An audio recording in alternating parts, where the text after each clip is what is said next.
Summon searches through the vast majority of electronic resources available at the University of Huddersfield.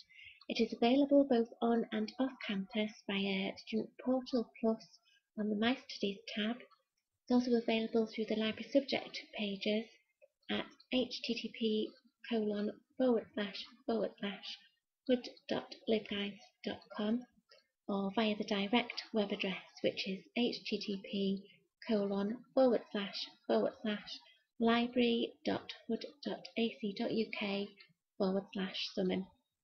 It's a good source of information when looking for journal articles, and also contains other resources such as newspaper articles, conference proceedings, video recordings and electronic books.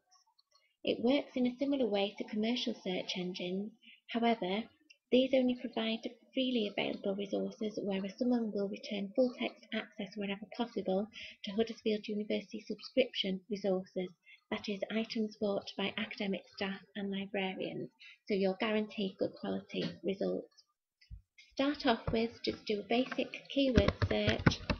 I'll just do a search on infection prevention.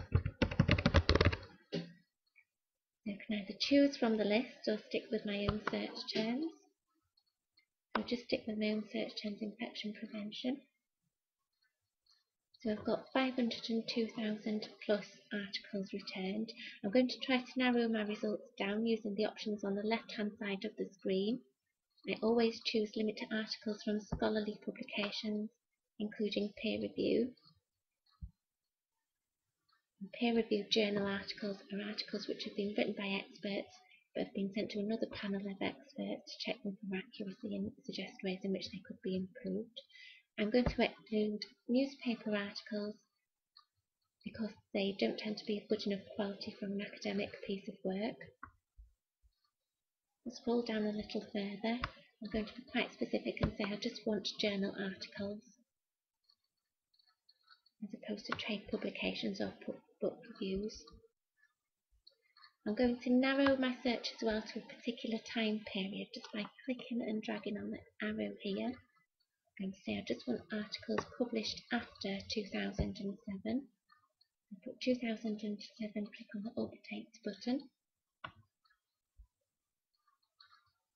And the last choice, under subject terms more, if I click on the more link, click on the A to Z option in the top right hand corner, it comes up with a list of related subject terms, so I can use this to include or exclude subject terms to make my search even more specific. Just in this example, I'll just cancel this.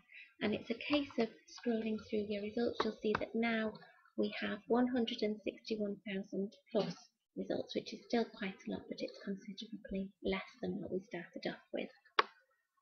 So it's a case of work your way through the list until you see one that you like the look of. Click on the title.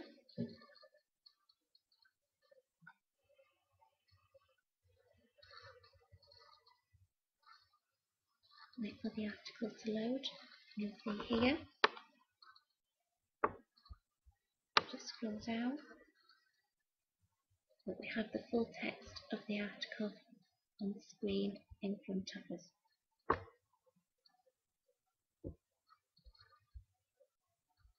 As I say, you can do this either from home or on campus. If you want to save a few articles, clicking on the magnifying glass will just give you a preview, a little snippet of information of what each article is about. But you can save a list of articles just by clicking on the cross that's on the folder, just in the right hand corner of each article reference. Then click on the saved items link at the bottom of the page. It will just save your articles temporarily into Summon. If you were to close your web browser down now, you would lose everything. So click on the saved items link at the bottom of the page. So you should see there I've got all 4 of the articles that I requested to be saved within Summon. If I click on the Harvard option at the bottom, left hand side of the screen there, it should put my articles into rough Harvard referencing format.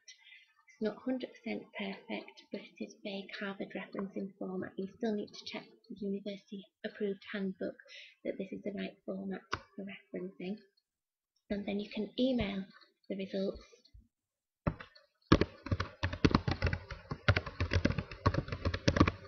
to your inbox.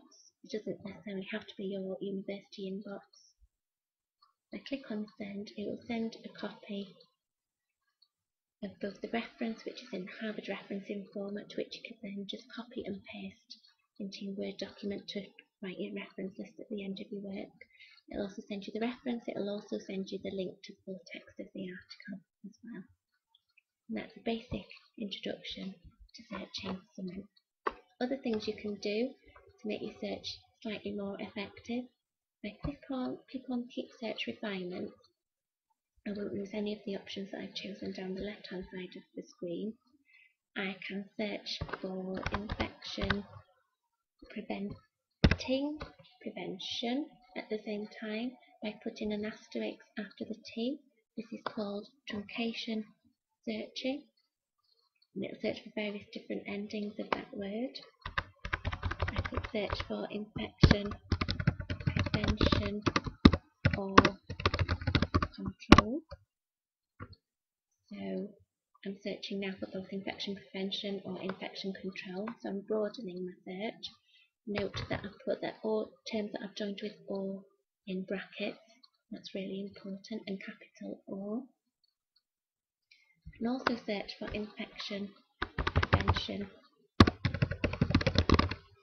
as a phrase, so I get the two words together just by putting the term in quotation marks, and I search for those two words next to each other. So if I click on search, see how many results we get back. So we've got 19,000 results back. We'll see all of my options. My refinements have been kept on the left hand side of the screen. My results are also ranked in terms of relevance, so you may find after the first 5-6 pages that your results tend to tail off in terms of relevance. Someone's suggesting an alternative database or collection of journals to search through, another resource called CINAHL. Or you may want to click on the University of Huddersfield logo to return to the original search screen. Where if I scroll down, you'll see we've got an A to Z list of journals, so if you know exactly which journal title you're looking for, you can go into the A to Z list of journals there. And that's a basic introduction to searching Summon.